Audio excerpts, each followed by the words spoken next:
Inside these digital walls, we don't look for news. We look for the patterns that govern your life without you knowing. Have you ever wondered why you have to work harder every year while your purchasing power shrinks? Why do the prices of bread, housing, and education skyrocket, while the numbers in your bank account struggle to keep up? The answer is not inflation, as they explain it on TV. The answer lies in a crime that took place over a century ago. A crime that didn't target a bank vault, but targeted the essence of money itself.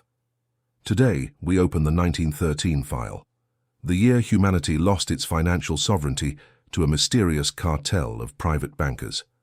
We will reveal the details of the Jekyll Island meeting and explain how the dollar is created from nothing, only to instantly turn into a debt that burdens you and your children. Get ready, because what you will hear today will dismantle everything you know about the system you live in. To build a despotic system, you must first create the need for it. In the early 20th century, the United States was the only rising power without a central bank. The financial system was based on gold and silver, meaning bankers couldn't print money out of thin air. Enter J.P. Morgan. In 1907, mysterious rumors began haunting certain banks in New York. Suddenly, liquidity dried up. Panicked crowds rushed to banks to withdraw their savings, but the vaults were empty. Historical documents in our archives suggest that Morgan and the Wall Street elite were the ones who triggered these rumors. They deliberately strangled the system. When the collapse hit its peak, Morgan appeared as the heroic savior, injecting a few $1 million to calm the market. But the price was high. They convinced Congress and the people that the current system was unstable and that America needed a central bank to be the lender of last resort. This was the first stage of the deception. Create the chaos to impose the solution. On the night of November 22, 1910, a train with darkened windows departed from a station in New Jersey.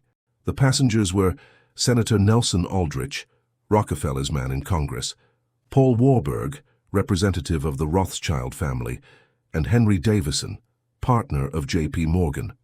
They used pseudonyms. They forbade servants from approaching. They headed to the remote Jekyll Island in Georgia. There, for 10 days, these men drafted the final blueprint for the Federal Reserve. The goal was not economic stability, it was total monopoly.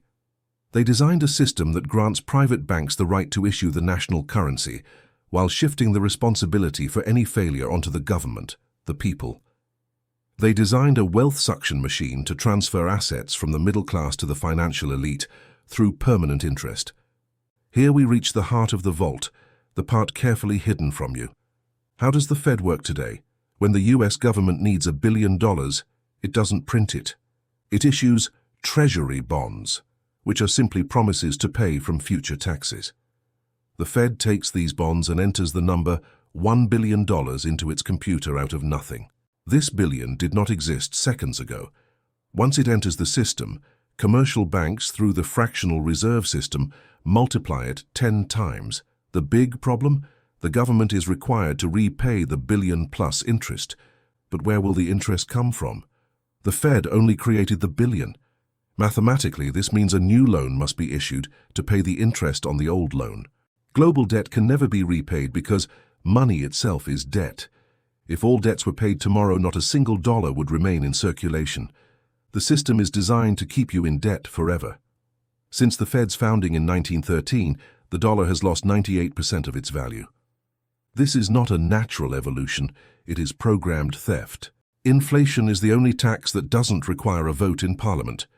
It is a transfer of wealth from the one who saves you to the one who creates money first, the banks. We at the Shadow Vault warn you. Historical patterns suggest we are approaching the end of this cycle. Debt has reached astronomical levels, 34 trillion, and the next solution will not be in your favor.